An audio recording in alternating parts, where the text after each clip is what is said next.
네, 이 가해 차량 운전자는 사고 원인에 대해 100% 급발진이라고 주장한 걸로 알려졌습니다. 브레이크를 밟았지만 말을 듣지 않았다는 겁니다. 그런데 이 주장과 배치되는 정황이 나오고 있는데요. 사고 2달 전인 지난 5월에 차량 종합 검사를 받았는데 급발진과 관련해서 센서 진단도 진행을 했다는 겁니다. 그런데 여기에서 양호하다는 결과가 나온 거죠. 사고 직후 차량의 브레이크가 정상 작동됐다는 점도 사고 원인이 급발진은 아니라는 쪽에 힘을 싣고 있습니다. 하지만 전문가들 의견도 갈리고 있어서 지금으로선 무엇도 단정할 수가 없습니다. 국과수는 해당 차량의 사고 기록 장치를 분석할 방침입니다. 네, 40년 경력의 버스 기사가 운전 부주의로 일으킨 사고인가? 가해자의 주장대로 급발진 가능성이 있는가? 이 지점이 풀리지가 않습니다.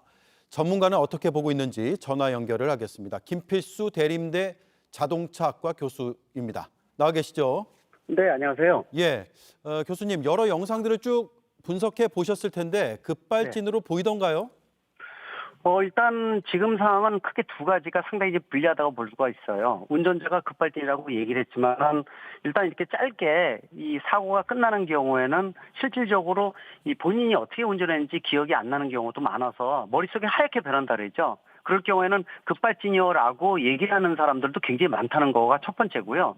두 번째는 실제로 영상에 나와 있지만은 이 본인이 운전자가 제동을 해서 차가 브레이크 등까지 들어오면서 세우는 모습이 나와 있거든요. 네. 그런 부분들은 보통 일반 급발진 사고에 비해서 그런 이 급발진 영상들은 나오질 않기 때문에 그런 측면에서는 운전자가 얘기하는 급발진에 대한 부분들은 좀 불리한 부분이 많고 운전자 실수의 가능성이 많이 높아지지 않느냐라고 볼 수가 있는데 그렇다고 이 급발진에 대한 부분들은 항상 변동하기 때문에 그런 측면에서 급발진을 100% 배제할 수는 없다 이렇게 말씀드릴 수가 있으니까 아직까지는 급발진에 대한 내용 또 운전자 실수에 대한 부분들이 완벽하게 나오는 것은 추후에 좀 봐야 될 것으로 보고 있습니다. 예, 급발진 가능성을 말하는 분들도 있죠. 사고 크기나 상태나 충격 정도를 봤을 때 가능성이 높다라는 건데 이 부분은 어떻게 생각을 하십니까?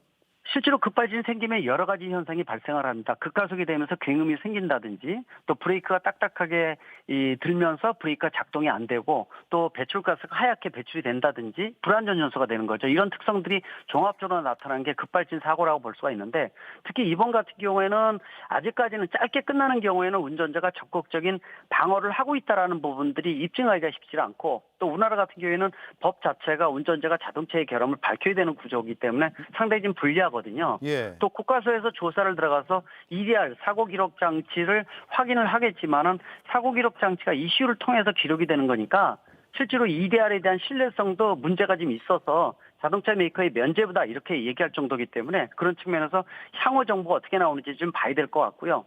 또 한 가지 측면에서는 이 운전자가 68살의 베테랑 운전자입니다. 네. 그래서 고령자에 속하고는 있지만은 실조 75세 넘은 경우에 기기 조정이나 판단 능력이 떨어지기 때문에 고령자의 운전 미숙이다 이렇게 보기는 어렵고 또 한 가지 참조할 수 있는 부분들은 아직까지 이제 나와 있지는 않지만은 운전을 할 때 음주운전은 아니지만은 뭐 지병이라든지 또 약을 복용했다든지 또 그 상황에서 뭐 통화를 한다든지 등등 또 부부가 같이 앉아 있었기 때문에 어떤 상황인지 몰라서 뭐 화를 내면서 운전을 잘못하는 경우도 있고 네. 그런 여러 가지 정황들이 나올 수도 있어서 원인이 그런 데서 나올 수도 있어서 아직까지는 추후 경과를 좀 봐야 된다고 보고 있습니다. 그렇군요.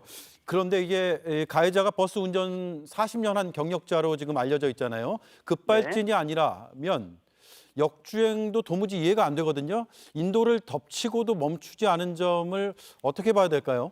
좀 애매모호한 부분들이 있어요. 그 지역도 저도 항상 다니는 길이고 또 이 조선호텔에서 나오는 길 자체가 역주행인데 그 애매모호한 부분들이 있어요. 뭐냐면은 그 앞에 나오면서 편도 4차로가 일방통행으로 돼 있지 않습니까? 네. 근데 초행길 운전하는 사람들은 밤에 9시 반에 우회전을 안 하고 직진해서 교행을 할 수 있다고 판단할 수도 있어요. 그런 부분들도 어떻게 이 부분이 착각할 수 있는지 또 초행길인 경우에는 그런 부분 충분히 가능하다고 보고 있고 아까 말씀드린 대로 운전할 때 운전자의 상태가 어떤 상태냐에 따라서도 확인이 가능하기 때문에 아마 이 양쪽 이 조석에 앉은 이 부인이라든지 운전자에 대한 진술에 대한 것들도 종합적으로 나오면은 도리어 빨리 원인이 나올 수도 있는 부분들이 있는데, 그렇다고 급발진에 대한 것들은 완전히 배제할 수는 없다라고 보고 있지만은 지금 나온 정황으로는 좀 더 급발진보다도 운전자 실수의 가능성이 있지 않느냐라고 판단할 수가 있고요. 또 일각에서는 또 급발진의 전형적인 현상인 괴음에 대한 얘기도 지금 나오고 있거든요. 그런 네. 측면에서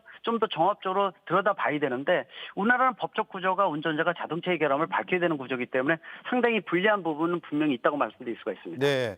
국과수에서 정밀 감식을 할 텐데요. 어떤 부분을 들여다보게 되는 겁니까? 아까 EDR 얘기도 해주셨는데요. 네. 일반적으로는 자동차에 대한 상태를 좀 봅니다. 브레이크가 정상 동작되는지, 또 다른 시스템에 문제가 있는지 없는지를 확인을 하고, EDR도 이 장비를 통해서 EDR에 대한 기록을 좀 확인을 합니다. 또 이미 영상 블랙박스도 이 회수를 했기 때문에 그런 종합적인 것을 보고 판단을 할 수가 있는데, 말씀드린 대로 이 급발진에 대한 것들은 소프트웨어 알고리즘의 이상으로 좀 추정이 되고 있기 때문에 흔적이 남지도 않고 재현이 불가능하기 때문에 실제로 이 EDR에 대한 기록도 이 불신이 높아지는 부분들이 있는 게, 얼마 전에 강릉 사건 같은 경우에도 재현 실험을 하는 것도 이 EDR에 대한 자료가 실제로 운전자의 상태하고 틀립니다라는 걸 입증하기 위한 실험이었기 때문에 네. 그런 측면에서 보면은 지금 법도 그렇고 실제로 EDR에 대한 자료가 메이커의 면죄부다라는 얘기도 많이 나오기 때문에 실제로 운전자 입장에서는 불리한 부분이 분명히 있다고 말씀드릴 수가 있습니다. 네.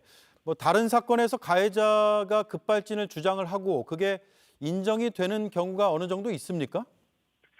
실질적으로 국내에서 40여 년 동안 급발진 사건이 생겼지만은 최종적으로 승소한 경우는 단 한 건도 없었습니다. 아시겠지만 PL법 제조물 책임법에 운전자가 자동차의 결함을 밝혀야 되는 구조로 돼 있기 때문에 미국하고 좀 반대로 돼 있거든요. 그래서 그런 측면에서 보면 운전자의 문외한의 입장에서는 전문적으로 이런 부분을 덮을 수 있는 이런 증거를 내세우기도 상당히 좀 어렵고, 그러다 보니까 할 수 있는 방법이 영상 블랙박스 중에서 작년부터 나오는 페달 블랙박스, 발을 찍는 블랙박스를 있게 되면 이거는 증거를 쓸 수 있다는 측면에서 이런 부분들이 도리어 내의 결백을 입증할 수 있는 부분이라는 측면에서 지금 현재로서 급발진 관련 의심 사고는 소비자 입장에서는 한계점이 분명히 크다고 말씀드릴 수가 있습니다. 네. 페달 블랙박스라는 게 있군요. 이게 네. 지금 이 사고 차량에 있는지 여부는 확인이 안 되고 있죠. 네, 그렇습니다. 일반 영상 블랙박스고 페달 블랙박스는 작년부터 여러 개 업체에서 나오고 있는데 장착된 차가 아직은 많지가 않기 때문에, 그러나 페달 영상이 나오면은 100% 본인의 실수인지 자동차의 결함인지를 알 수 있는 직접적인 증거 영상이고, 유변조가 좀 어렵기 때문에 아마 이런 부분이 있으면은 어렵지 않지 않을까 이렇게 좀 판단되고 있지만은 쉽지는 않은 상황이라고 말씀드릴 수가 있습니다. 네, 알겠습니다. 여기까지 말씀 듣겠습니다. 시청자들에게 많은 도움이 됐을 것 같습니다. 고맙습니다. 네, 고맙습니다. 네, 김필수 대림대 자동차학과 교수였습니다.